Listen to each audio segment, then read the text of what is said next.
Nous voulons tous être attirants, mais que diriez-vous si je vous disais que vous pouvez l'être en silence?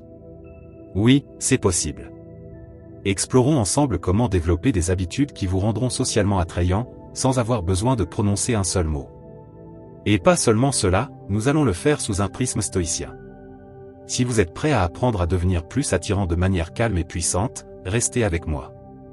Le stoïcisme est une philosophie ancienne qui repose sur l'idée de vivre en harmonie avec la nature et d'accepter les choses que nous ne pouvons pas changer. C'est une philosophie de force intérieure, de maîtrise de soi et de sagesse. Ces principes peuvent se révéler incroyablement puissants pour devenir attirants, car, soyons honnêtes, l'attraction ne réside pas uniquement dans l'apparence physique. Elle dépend également de votre comportement et de votre relation avec vous-même. Nous allons décomposer cela en plusieurs habitudes spécifiques que vous pouvez développer pour devenir plus attrayant en silence.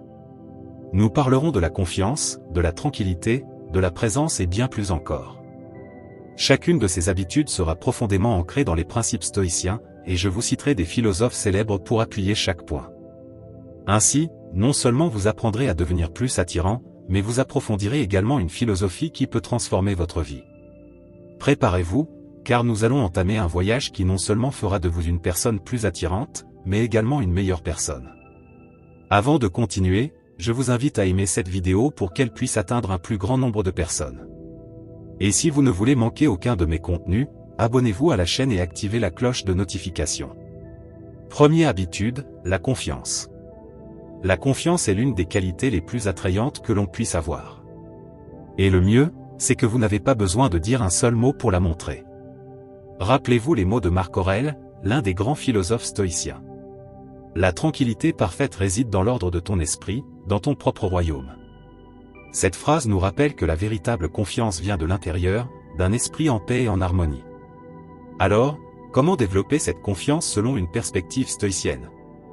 Tout d'abord, comprenez que la confiance ne signifie pas tout savoir ou être le meilleur en tout. Elle repose sur l'acceptation de vos forces et de vos faiblesses, et sur votre confort avec qui vous êtes réellement. Un excellent moyen d'y parvenir est la méditation quotidienne. Pas besoin de méditer pendant des heures, quelques minutes par jour suffisent pour faire une grande différence. La méditation vous aide à vous connecter à vous-même, à calmer votre esprit et à trouver cette tranquillité intérieure évoquée par Marc Aurèle. Avec le temps, vous vous sentirez plus serein et plus confiant dans vos interactions sociales, car vous aurez cultivé une base solide en vous-même.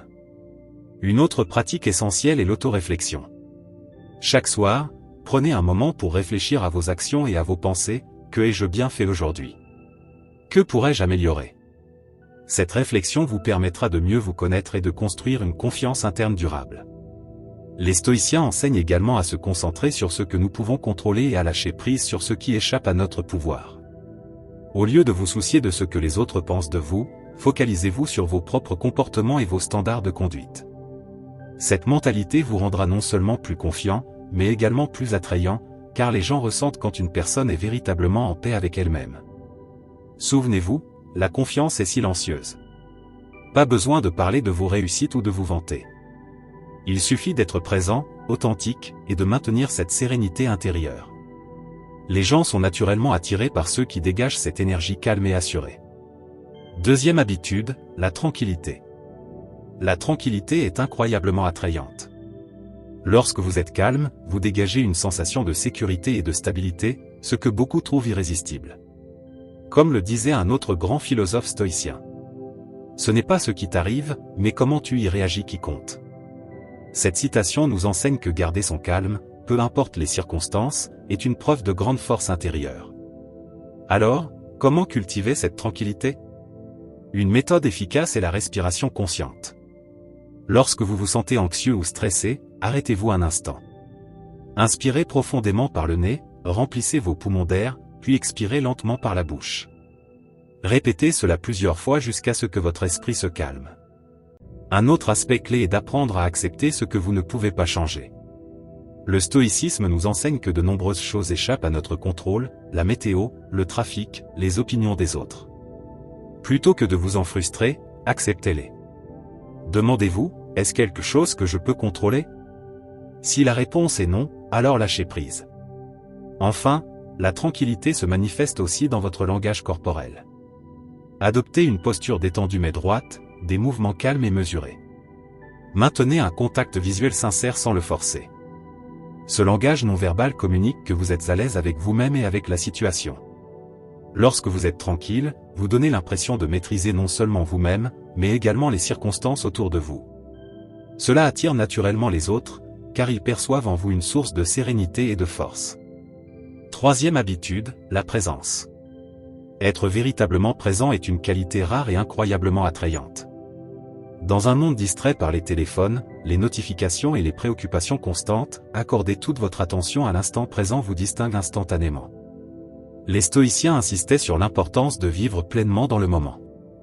Sénèque disait : nous souffrons plus dans notre imagination que dans la réalité. Trop souvent, nos pensées errent vers ce qui pourrait arriver ou ce qui est déjà passé. Mais pour être présent, il faut ramener votre attention ici et maintenant. Cela se voit dans votre manière d'interagir avec les autres, écoutez attentivement, observez, et répondez avec intention. Un exercice simple pour cultiver cette présence est la pratique de la pleine conscience. Prenez quelques instants chaque jour pour observer votre environnement, ressentez la texture de l'air sur votre peau, écoutez les sons autour de vous, remarquez les couleurs qui vous entourent. Cela peut sembler insignifiant, mais avec le temps, cette habitude renforce votre capacité à rester ancré dans l'instant présent. Quand vous êtes pleinement présent, les gens se sentent réellement vus et entendus en votre compagnie. Ils perçoivent que vous êtes différent, plus attentif, plus connecté. C'est un trait qui attire naturellement les autres vers vous. Quatrième habitude, l'intégrité. Avec le quatrième principe, l'intégrité. L'intégrité est l'une de ces valeurs fondamentales qui ressort toujours, même lorsqu'elle n'est pas mentionnée. C'est vivre en accord avec ses principes et ses valeurs, être honnête et authentique en toutes circonstances. Épictète disait, d'abord, dis-toi ce que tu seras, et ensuite fais ce que tu dois faire. Cette citation nous rappelle l'importance d'être cohérent entre ce que l'on croit et la façon dont on agit. L'intégrité ne peut pas être simulée. Elle doit être profondément enracinée en soi. Pour cultiver l'intégrité, il est essentiel de commencer par connaître ses propres valeurs. Qu'est-ce qui est important pour toi ? Quels principes guident ta vie ? Prends le temps de réfléchir à ces questions et veille à ce que tes actions reflètent tes réponses. Lorsque tes actes sont alignés avec tes valeurs, tu dégages une authenticité qui attire les autres. Une autre partie cruciale de l'intégrité consiste à être honnête, non seulement avec les autres, mais aussi avec toi-même. Cela signifie reconnaître tes erreurs et apprendre d'elles. Les gens respectent ceux qui ont le courage d'admettre leurs fautes et de travailler à s'améliorer. De plus, l'honnêteté te libère du poids de devoir maintenir des apparences fausses, te permettant de vivre de manière plus authentique et sereine. L'intégrité implique aussi de tenir tes promesses. Si tu dis que tu vas faire quelque chose, fais-le. Les gens font confiance à ceux qui sont fiables et constants. Cela construit une réputation solide et te distingue comme une personne digne de confiance, ce qui est extrêmement attirant. Enfin, l'intégrité se reflète dans la manière dont tu traites les autres. Traite les gens avec respect et compassion, peu importe qui ils sont ou ce qu'ils peuvent apporter. Cela démontre non seulement ton caractère, mais crée aussi un environnement de respect mutuel et de confiance. Vivre avec intégrité fait de toi une personne de principes et de valeurs solides. Les autres sont attirés par l'authenticité et l'honnêteté, car ce sont des qualités qui inspirent confiance et respect. Au final, être une personne en qui l'on peut avoir confiance et que l'on peut respecter est l'une des formes les plus puissantes d'attractivité discrète. Passons maintenant à la cinquième habitude, la maîtrise de soi. La maîtrise de soi, ou le contrôle de soi, est une caractéristique essentielle qui ne te rend pas seulement plus attirant, mais qui témoigne également d'une grande force intérieure. Dans un monde où les gens agissent souvent impulsivement, une personne qui fait preuve de maîtrise de soi se démarque réellement. Marc Aurèle, l'un des grands empereurs stoïciens, disait « Tu as le pouvoir sur ton esprit, mais non sur les événements extérieurs. Prends conscience de cela, et tu trouveras la force. » Cette citation nous rappelle que, même si nous ne pouvons pas contrôler ce qui se passe autour de nous, nous avons le pouvoir de contrôler nos réactions. Alors, comment développer la maîtrise de soi ? Tout d'abord, il est crucial d'apprendre à reconnaître tes émotions sans te laisser dominer par elles. Lorsque tu te retrouves dans une situation stressante ou provocante, prends un moment pour respirer et évaluer tes sentiments avant de réagir. Cela t'aidera non seulement à rester calme, mais aussi à éviter de dire ou de faire quelque chose que tu pourrais regretter. Pratiquer la patience est une autre manière de cultiver la maîtrise de soi. Nous vivons dans une ère de gratification instantanée, mais apprendre à attendre et à être patient peut être incroyablement bénéfique. La patience montre que tu n'es pas esclave de tes désirs immédiats et que tu as la discipline d'attendre ce qui en vaut vraiment la peine. La modération est un autre aspect clé. Cela ne signifie pas te priver des choses que tu apprécies, mais trouver un équilibre sain, que ce soit dans la nourriture, les réseaux sociaux ou toute autre activité. La modération t'aidera à garder un contrôle équilibré sur tes désirs et tes actions. La maîtrise de soi se reflète également dans la manière dont tu gères les critiques et les conflits. Au lieu de réagir de manière défensive ou avec colère, essaie d'écouter et de considérer les perspectives des autres. Répondre de manière calme et réfléchie démontre ta maturité et te fait apparaître comme une personne digne de confiance et respectueuse. Souviens-toi, la maîtrise de soi ne consiste pas à réprimer tes émotions, mais à les gérer efficacement. Elle témoigne de ton contrôle sur toi-même, ce qui est incroyablement attirant. Les gens admirent ceux qui peuvent rester calmes et agir avec discernement en toutes circonstances. Continuons avec la 6e habitude, la gratitude. La gratitude est une qualité qui peut transformer ta vie et la manière dont les autres te perçoivent. Souvent, nous nous concentrons sur ce qui nous manque ou sur ce que nous voulons. Mais les stoïciens nous enseignent l'importance d'apprécier ce que nous avons déjà. Sénèque disait, « Ce n'est pas celui qui a peu, mais celui qui désire toujours plus, qui est pauvre. » Cette citation nous rappelle que la véritable richesse vient d'apprécier ce que nous avons, et non de désirer toujours plus. La gratitude ne consiste pas seulement à dire « merci » ou à reconnaître les bienfaits que tu as reçus. C'est un état d'esprit, une manière de voir la vie. Lorsque tu pratiques la gratitude régulièrement, tu cultives une perspective positive qui rayonne et attire les autres vers toi. Les gens sont naturellement attirés par ceux qui voient le côté positif des choses, même dans les moments difficiles. Cela reflète une force intérieure et une résilience inspirante. Pour intégrer la gratitude dans ta vie, commence par prendre quelques minutes chaque jour pour réfléchir à ce dont tu es reconnaissant. Cela peut être quelque chose de grand, comme un événement marquant, ou quelque chose de simple, comme un sourire ou un beau lever de soleil. Écrire ces pensées dans un journal de gratitude peut t'aider à te concentrer sur les aspects positifs de ta vie. Une autre façon de cultiver la gratitude est de l'exprimer activement envers les autres. Remercie les personnes autour de toi, que ce soit pour de petits gestes ou pour leur présence dans ta vie. Cette simple habitude renforce non seulement tes relations, mais elle te rend aussi plus attirant. Les gens apprécient ceux qui les reconnaissent et les valorisent.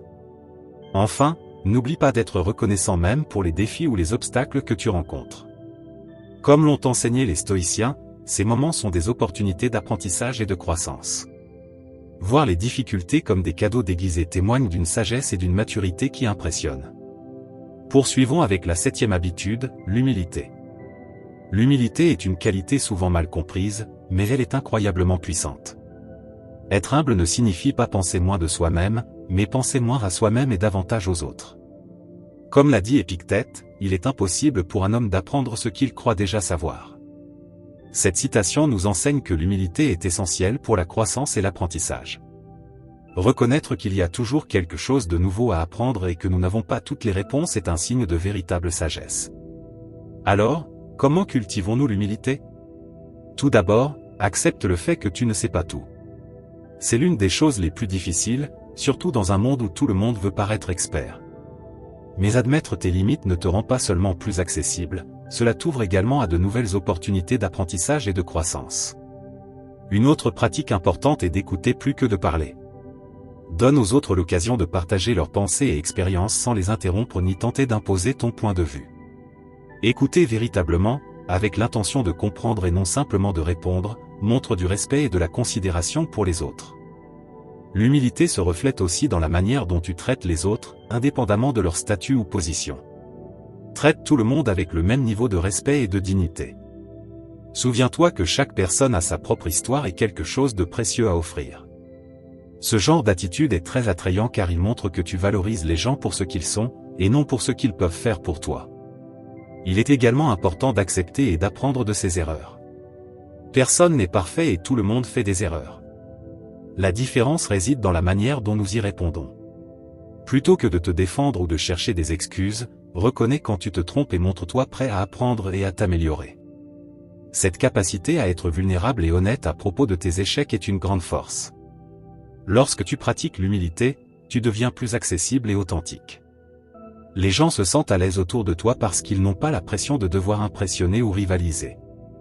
L'humilité crée un espace d'acceptation et de compréhension, ce qui est extrêmement attirant. Rappelle-toi, l'humilité n'est pas une faiblesse, mais un signe de véritable pouvoir et de confiance. C'est la base d'une vie riche en apprentissage et en relations significatives. Passons à la 8e habitude, la patience. La patience est une vertu souvent sous-estimée, mais elle a un impact énorme sur la façon dont les autres te perçoivent et sur la manière dont tu gères ta vie quotidienne. Comme l'a dit Sénèque, le temps découvre la vérité. Cette citation nous rappelle que les bonnes choses prennent du temps et que la vérité et la clarté se révèlent souvent avec patience et persévérance. La patience est la capacité d'attendre sans frustration, d'accepter que les choses prennent du temps et de rester calme pendant ce processus. Alors, comment développer la patience ? Tout d'abord, il est essentiel de changer notre perspective sur le temps et les attentes. Nous vivons à une époque de gratification instantanée, mais la réalité est que les choses les plus précieuses et significatives de la vie demandent généralement du temps et des efforts. Reconnaître et accepter cela est la première étape pour cultiver la patience. Une autre pratique utile est la méditation et la pleine conscience. Ces pratiques t'aident à rester présent dans l'instant et à ne pas te précipiter vers l'avenir. Lorsque tu te sens impatient, prends un moment pour respirer profondément et te recentrer sur le présent. La méditation régulière peut entraîner ton esprit à être plus patient et moins réactif. De plus, pratique la patience dans ta vie quotidienne. Cela peut être aussi simple que d'attendre dans une file d'attente sans regarder ton téléphone, d'écouter attentivement quelqu'un sans l'interrompre ou de terminer une tâche sans te presser. Ces petits actes de patience s'accumulent et renforcent ta capacité à être patient dans des situations plus grandes et plus significatives. Souviens-toi, la patience n'est pas seulement une question d'attente, mais de la manière dont tu attends. Maintenir une attitude positive et calme pendant l'attente montre une grande maturité et un contrôle de soi. Les gens sont attirés par ceux qui peuvent gérer l'attente avec grâce et calme, car cela indique une force intérieure et une confiance dans le processus. Lorsque tu es patient, tu projettes l'image d'une personne équilibrée, confiante et maître de soi. En adoptant ces 8 habitudes stoïciennes, vous ne deviendrez pas seulement une personne plus attrayante, vous deviendrez également une meilleure version de vous-même. Ces qualités ne nécessitent pas de mots, mais elles parlent d'elles-mêmes à travers vos actions, votre présence et votre énergie. Alors, commencez dès aujourd'hui à les intégrer dans votre vie, et observez comment elles transforment non seulement votre relation avec les autres, mais également avec vous-même. Si ce contenu vous a inspiré, n'oubliez pas de liker, commenter et partager cette vidéo. Et surtout, abonnez-vous pour ne pas manquer les prochains conseils stoïciens.